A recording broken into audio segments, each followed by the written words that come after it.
CHAPTER XV. An awkward interview. The discovery of the coin perplexed Giles. It was certainly the trinket attached to the bangle which he had given Anne, and here he found it in the grounds of the Priory. This would argue that she was in the neighborhood, in the house it might be.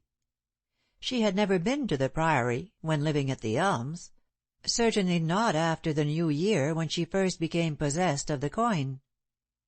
He decided, therefore, that at some late period, within the last few days, she had been in the park, and there had lost the coin. It would, indeed, be strange if this trifling present which he had made her should be the means of tracing her to her hiding place. And that hiding place was the Priory. Giles felt sure of this. If she was in the neighborhood and walking about openly, she would be discovered and arrested. Therefore she must be concealed in the house. She had gone off with Walter Franklin, and here she was under the wing of his brother George.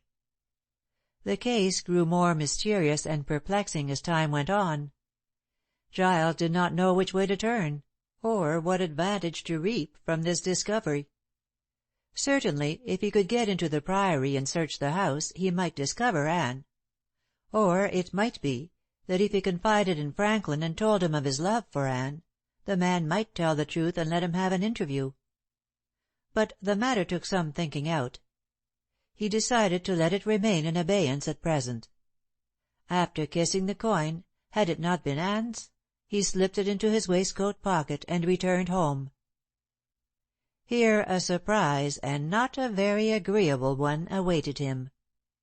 He reached his house just in time to dress for dinner, and found a letter which had been delivered by hand. It was from Olga Karacsay, and announced that she and her mother were stopping at the village inn. She asked Giles to come over that evening, as she wished to introduce him to the elder princess. Ware was vexed that this inopportune visit should have taken place at the moment. He did not wish to be introduced to Olga's mother, and had more to do than to chatter French to a foreign lady. However, being naturally a most polite young gentleman, he could not refuse the request, and after dinner proceeded to the village. Morris, the landlord of the Merry Dancer, which was the name of the inn, was a burly man, and usually extremely self-important. On this night he excelled himself, and looked as swollen as the frog in the fable. That 2 princesses should stay in his house was an honor which overwhelmed him. To be sure, they were foreigners, which made a difference. Still, they had titles and plenty of money, and for all Morris knew, as he observed to his flustered wife, might be exiled sovereigns. Morris received Giles in his best clothes, and bowed himself to the ground. "Yes, Mr. Ware, their highnesses are within, on the first floor, Mr. Ware, having engaged a salon and 2 bedrooms." "I didn't know you had a salon, Morris," said Giles, his eyes twinkling. "For the time being I call it such," replied the landlord grandly. "My daughter is a French scholar, Mr. Ware, and called the sitting-room by that name. Me and Mrs. Morris and Henrietta Morris wish to make their highnesses feel at home. Allow me to conduct you, sir, to the salon of their highnesses. The Garcong is engaged with the June, along with the famille de Chambers, who also waits. You are a French scholar, Morris?" "Henrietta Morris, my daughter, or I should say mon fille, has instructed me in the language, sir. This way to the salon, sir." And Morris marshaled the way with the air of a courtier of Louis XIV. Giles entered the sitting-room, which was pretty and quaint but extremely unpretentious, bubbling over with laughter.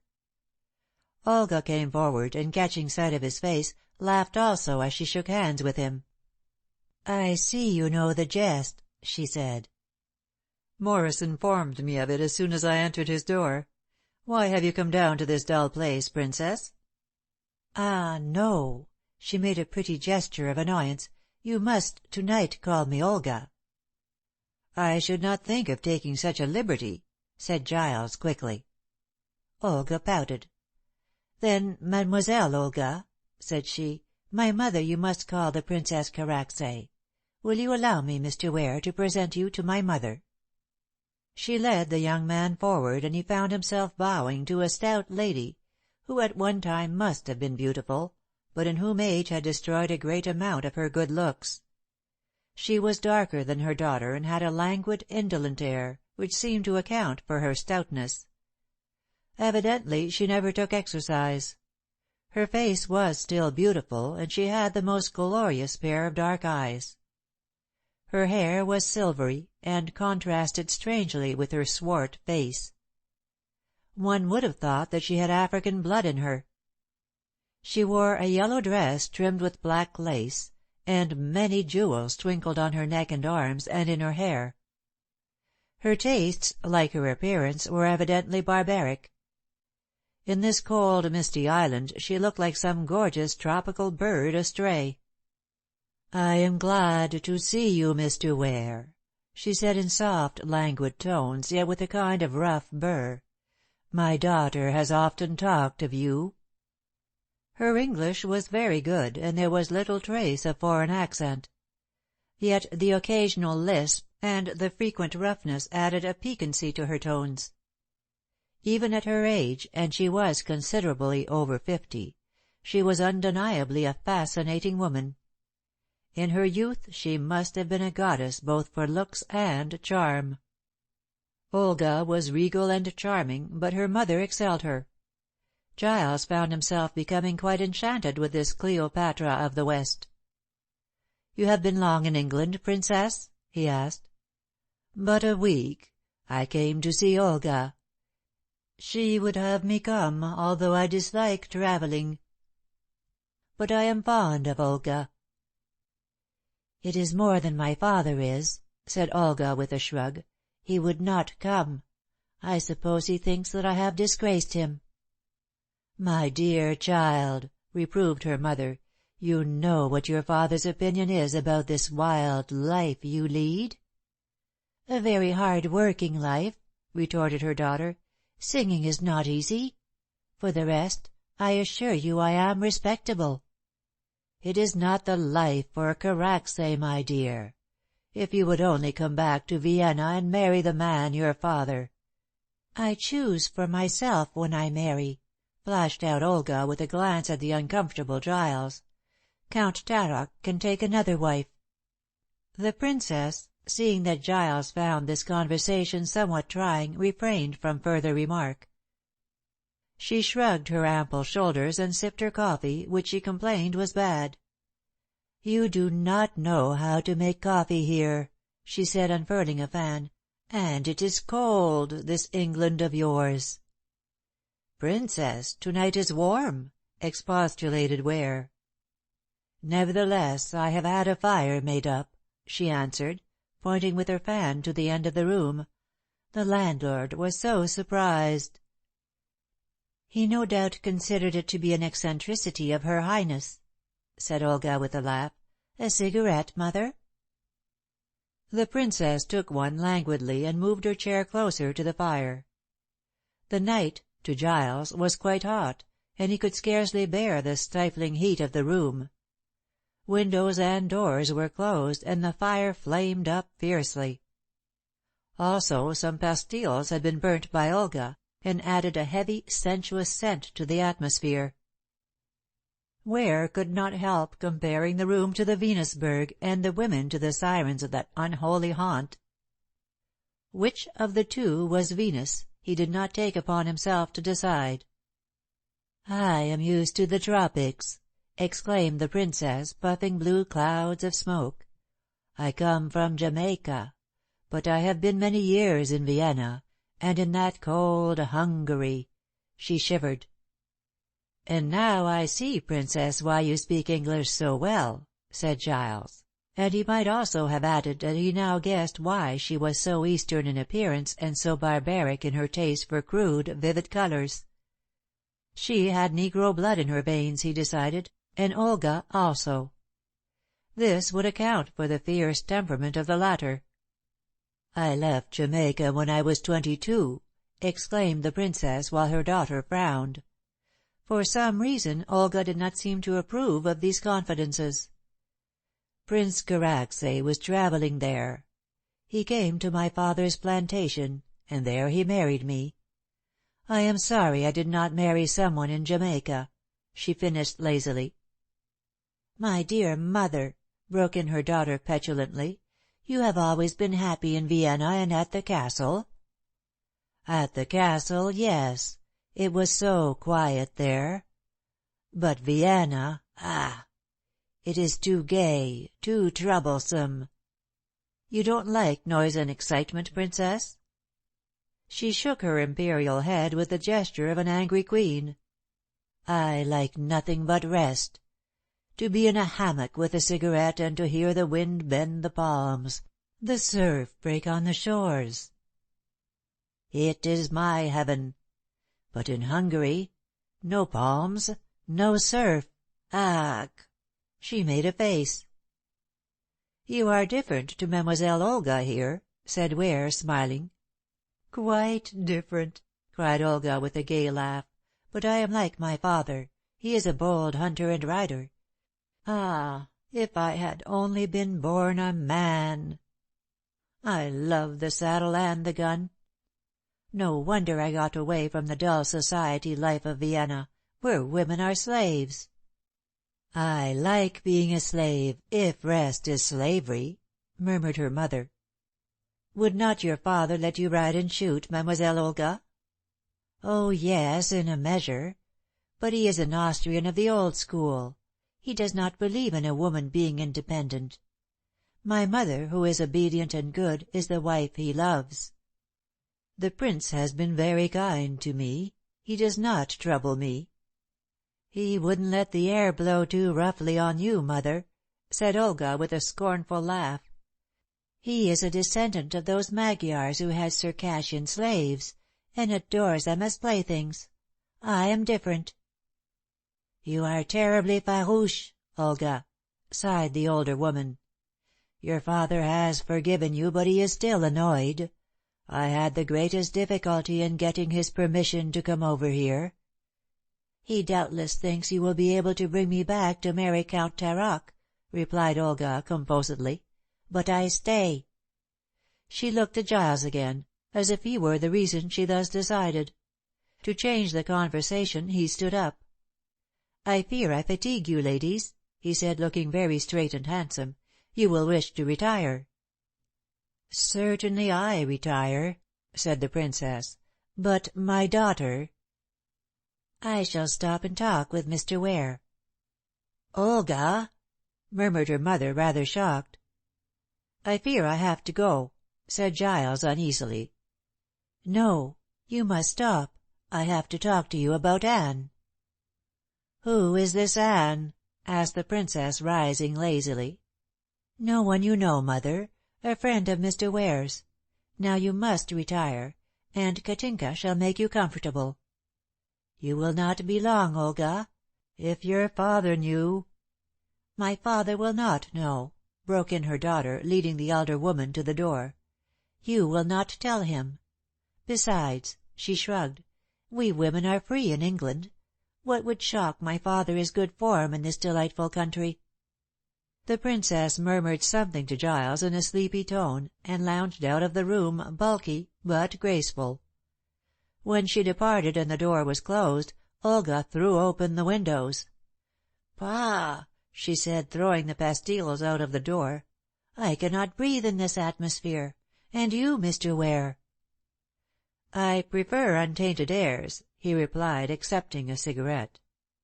"The airs of the moors and of the mountains!" she exclaimed, drawing herself up and looking like a huntress in her free grace. "I also. I love wide spaces and chill winds. If we were in the Carpathians, you and I, how savage our life would be!" "An alluring picture, Princess." "I am not Princess at present. I am Olga." "Mademoiselle Olga," he corrected. "And what about Anne?" She appeared annoyed by his persistence. "You think of nothing but that woman," she cried impetuously. "Your friend, Mademoiselle." "Ach! How stiffly you say that. My friend! Oh, yes, I would do much for Anne, but why should I do all?" "I do not understand, mademoiselle."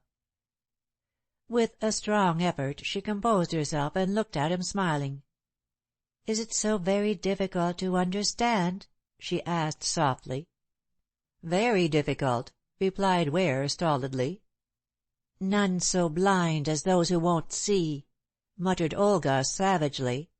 "Quite so, mademoiselle." He rose to go. "Will you permit me to retire?" "No. I have much to say to you. Please sit down."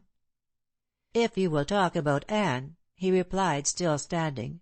"From what you said at our first interview, she evidently knows something of the Scarlet Cross, and—" "I don't know what she does know. She was always careful." "I thought she spoke freely to you." "Oh, as a woman always does speak to one of her own sex. With reservations, Mr. Ware. Still, I could tell you something likely to throw some light on the mystery." "If you only would." "It would not lead you to her hiding place." "What if I knew it already, mademoiselle?" She stood before him, her hands clenched, her breathing coming and going in quick, short gasps. "You can't know that." "But you do," he said suddenly. "I may or I may not," she replied quickly. "And if you know, why not seek her out?" "I intend to try." "To try? Then you are not sure where she is," said Olga eagerly. "Before I answer that, mademoiselle, I must know if you are my friend or Anne's enemy." And he looked at her straightly. "You have put the matter, the position in the right way.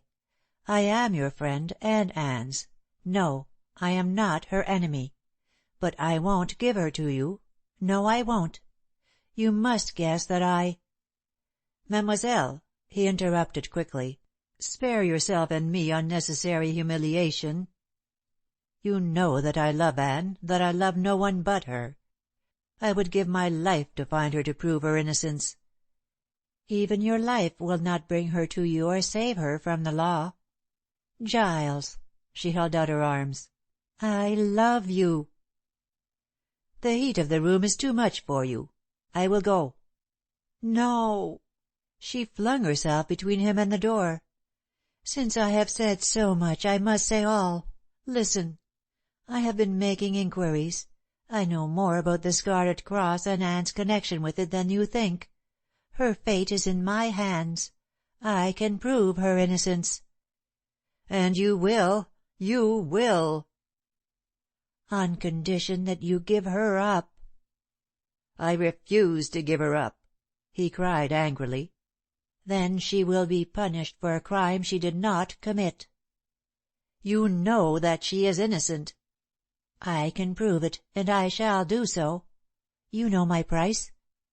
"Olga, do not speak like this. I would do much to save Anne."